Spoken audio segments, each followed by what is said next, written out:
Di KTT Ekonomi Indonesia 2025, ada pengumuman penting yang menarik perhatian banyak pihak. Hashim Jojo Hadikusumo, adik Presiden Prabowo Subianto, mengungkapkan rencana ambisius yang akan mengubah wajah ekonomi Indonesia. Pemerintah ingin meningkatkan pendapatan negara secara substansial melalui berbagai inisiatif dan kebijakan baru. Targetnya adalah CDB 4,71 triliun per tahun, sebuah angka yang mencerminkan ambisi besar. Ini setara dengan sekitar 90 miliar dolar Amerika, yang menunjukkan skala besar dari rencana ini. Tujuan ambisius ini memicu banyak diskusi dan perdebatan di kalangan ekonom, politisi, dan masyarakat umum.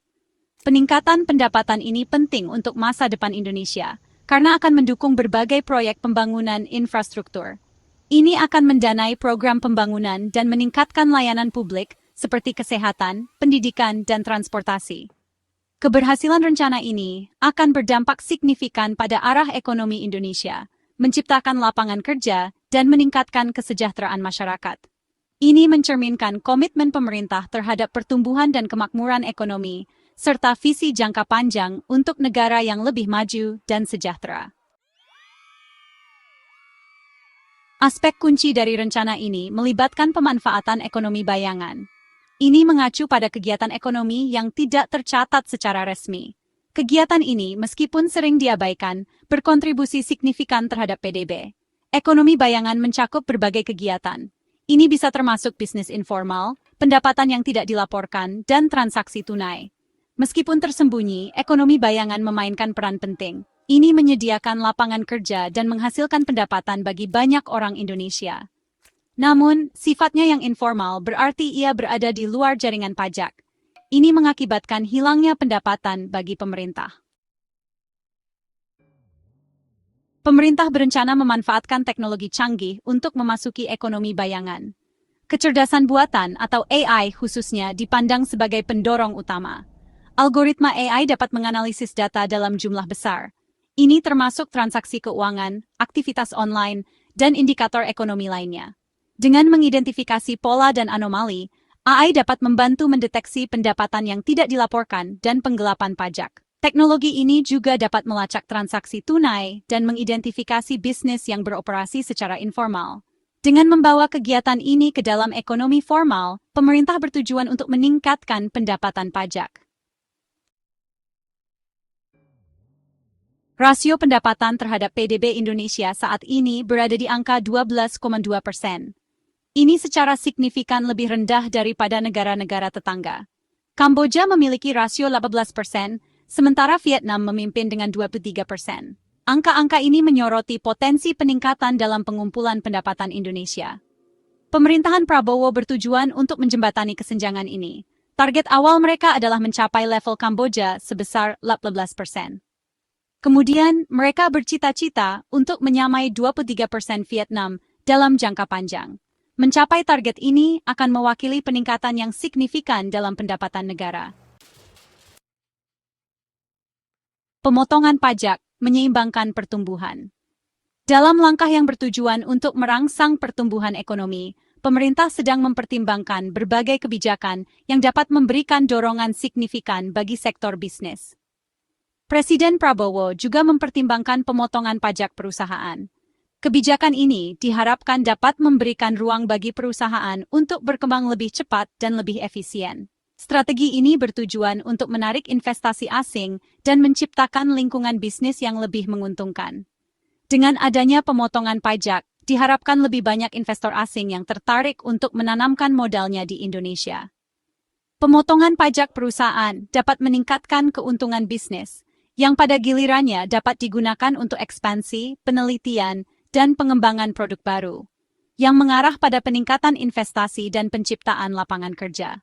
Dengan lebih banyak perusahaan yang berkembang, akan ada lebih banyak peluang kerja bagi masyarakat. Namun, pemotongan pajak juga berarti berkurangnya pendapatan pemerintah dalam jangka pendek. Ini adalah tantangan yang harus dihadapi dengan bijaksana. Pemerintah perlu menyeimbangkan pemotongan ini dengan hati-hati dengan tujuan peningkatan pendapatannya. Ini berarti mencari cara lain untuk meningkatkan pendapatan negara tanpa membebani masyarakat. Tindakan penyeimbangan ini akan membutuhkan perencanaan dan manajemen ekonomi yang cermat. Hanya dengan perencanaan yang matang, tujuan jangka panjang untuk pertumbuhan ekonomi yang berkelanjutan dapat tercapai.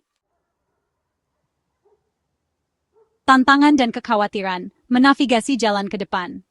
Meskipun rencana untuk meningkatkan pendapatan ambisius dan berpotensi transformatif, bukan berarti tanpa tantangan. Menerapkan solusi berbasis AI untuk melacak ekonomi bayangan akan membutuhkan investasi yang signifikan dalam teknologi dan keahlian. Selain itu, ada kekhawatiran tentang privasi dan potensi penyalahgunaan data. Menemukan keseimbangan antara memanfaatkan teknologi untuk menghasilkan pendapatan dan melindungi hak individu akan menjadi penting. Persepsi publik dan transparansi. Keberhasilan rencana ini bergantung pada persepsi dan kepercayaan publik. Pemerintah perlu mengomunikasikan niatnya dengan jelas dan mengatasi setiap kekhawatiran tentang privasi dan keamanan data. Transparansi dalam bagaimana data yang dikumpulkan digunakan akan menjadi yang terpenting. Membangun kepercayaan publik akan membutuhkan dialog terbuka dan keterlibatan dengan warga. Pemerintah harus memastikan bahwa penerapan langkah-langkah ini dianggap adil dan merata. Janji kemajuan, potensi manfaat dari peningkatan pendapatan. Jika berhasil, rencana peningkatan pendapatan yang ambisius ini dapat menjadi transformatif bagi Indonesia. Peningkatan pendapatan dapat mendanai proyek infrastruktur yang sangat dibutuhkan, meningkatkan sistem perawatan kesehatan dan pendidikan, dan mendukung program kesejahteraan sosial. Ini pada gilirannya dapat mengarah pada peningkatan standar hidup, peningkatan peluang ekonomi, dan jaring pengaman sosial yang lebih kuat untuk semua orang Indonesia. Potensi manfaatnya sangat luas dan berjangkauan jauh. Kesimpulan, visi untuk masa depan ekonomi Indonesia. Rencana Presiden Prabowo untuk meningkatkan pendapatan negara merupakan visi yang berani untuk masa depan ekonomi Indonesia.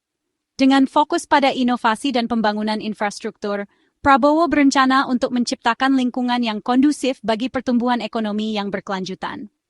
Meskipun ada tantangan di depan, potensi imbalannya signifikan. Dengan memanfaatkan teknologi, mereformasi kebijakan pajak, dan terlibat dengan publik, pemerintah berharap dapat mendorong inovasi dan meningkatkan efisiensi di berbagai sektor.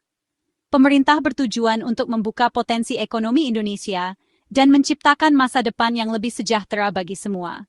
Ini termasuk mendukung petani dengan teknologi modern, mendorong pertumbuhan startup teknologi, dan memastikan pasar yang dinamis dan kompetitif.